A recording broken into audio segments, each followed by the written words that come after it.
السلام علیکم ورحمۃ اللہ وبرکاتہ نحمده ونصلی علی رسولہ الکریم اما بعد۔ آج کا سبق سن لیجئے۔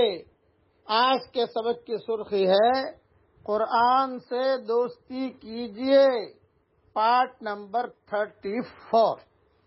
حضرت ابو موسیٰ اشعری رضی اللہ تعالیٰ عنہ سے روایت ہے کہ رسول اللہ صلی اللہ علیہ وسلم نے ارشاد فرمایا، میں اشعار قوم کے رفقائے سفر کے قرآن کریم پڑھنے کی آواز کو پہچان لیتا ہوں، جبکہ وہ اپنے کاموں سے واپس آ کر اور اپنے دھندوں سے واپس آ کر، اپنی تجارت سے واپس آ کر رات کو اپنی قیام گاہوں میں قرآن شریف پڑھتے ہیں، اور رات کو ان کے قرآن مجید پڑھنے کی آواز سے ان کی قیام گاہوں کو بھی پہچان لیتا ہوں، اگرچہ دن میں نے انہیں ان کی قیام گاہوں پر اترتے ہوئے نہ دیکھا ہو۔ یہ حدیث مسلم شریف میں ہے۔ مطلب یہ ہے کہ یہ ابو موسیٰ اشعری رضی اللہ تعالیٰ عنہ کی جو قوم تھی، ان کی آواز بہت اچھی تھی، کتابوں میں لکھا ہے، بہت اچھا قرآن پڑھتے تھے، قرآن بھی بہت پڑھتے تھے، تو خیمے لگتے تھے سفروں کے اندر، تو حضور صلی اللہ علیہ وسلم فرماتے تھے کہ یہ خیمے میں اشعری قوم ہے، وہاں قرآن کی آواز آتی تھی، وہ آواز سے پہچان لیتے تھے۔ اس لیے اب یہ دور میں تو ہمارے زور زور سے قرآن گھروں میں تو پڑھ نہیں سکتے، اپنے گھروں میں پڑھو، پڑوس والوں کو تکلیف نہ ہو اس اعتبار سے، لیکن اس دور کے اندر یہ ترتیب ہوتی تھی۔ عبداللہ بن مسعود رضی اللہ تعالیٰ عنہ کے گھر کے قریب سے صحابہ گزرتے تھے مدینہ منورہ میں تہجد کے وقت میں، تو پوچھتے تھے کہ بھئی یہاں سے کیوں گزر رہے؟ بھئی ان کی بیٹیاں بہت ہیں، ان کی بچیاں تہجد میں اڑ جاتی ہیں اور صبح صبح قرآن شریف پڑھتے ہیں، اپنے گھروں کو قرآن سے سجایا کرو، قرآن سے اپنے گھروں کو مزین بناؤ۔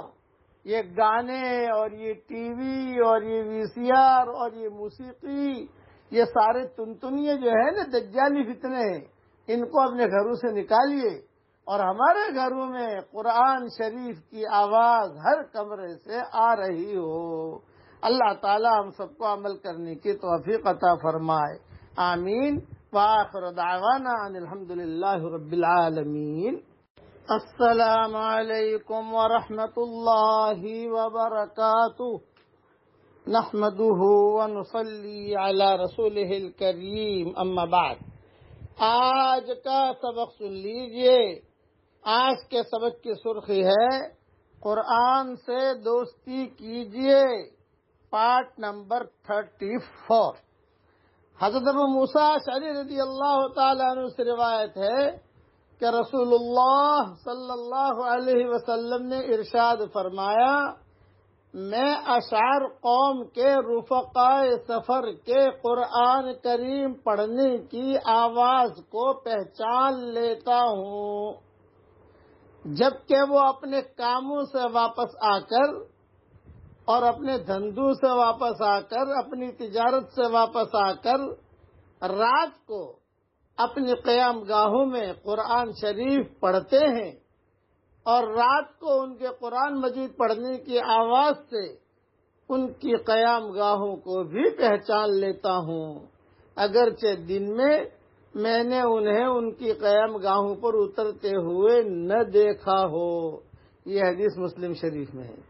مطلب یہ ہے کہ یہ ابو موسیٰ اشعری رضی اللہ تعالیٰ عنہ کی جو قوم تھی، ان کی آواز بہت اچھی تھی، کتابوں میں لکھا ہے، بہت اچھا قرآن پڑھتے تھے، قرآن بھی بہت پڑھتے تھے، تو خیمے لگتے تھے سفروں کے اندر، تو حضور صلی اللہ علیہ وسلم فرماتے تھے کہ یہ خیمے میں اشعری قوم ہے، وہاں قرآن کی آواز آتی تھی، وہ آواز سے پہچان لیتے تھے۔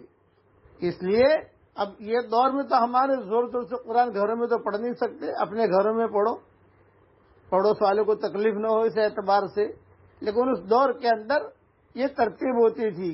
عبداللہ بن مسعود رضی اللہ تعالیٰ عنہ کے گھر کے قریب سے صحابہ گزرتے تھے مدینہ منورہ میں تہجد کے وقت میں، تو پوچھتے تھے کہ بھئی یہاں سے کیوں گزر رہے؟ بھئی ان کی بیٹیاں بہت ہیں، ان کی بچیاں تہجد میں اڑ جاتی ہیں اور صبح صبح قرآن شریف پڑھتے ہیں۔ اپنے گھروں کو قرآن سے سجایا کرو، قرآن سے اپنے گھروں کو مزین بناؤ۔ یہ گانے اور یہ ٹی وی اور یہ وی سی آر اور یہ موسیقی، یہ سارے تنتنیے جو ہے نا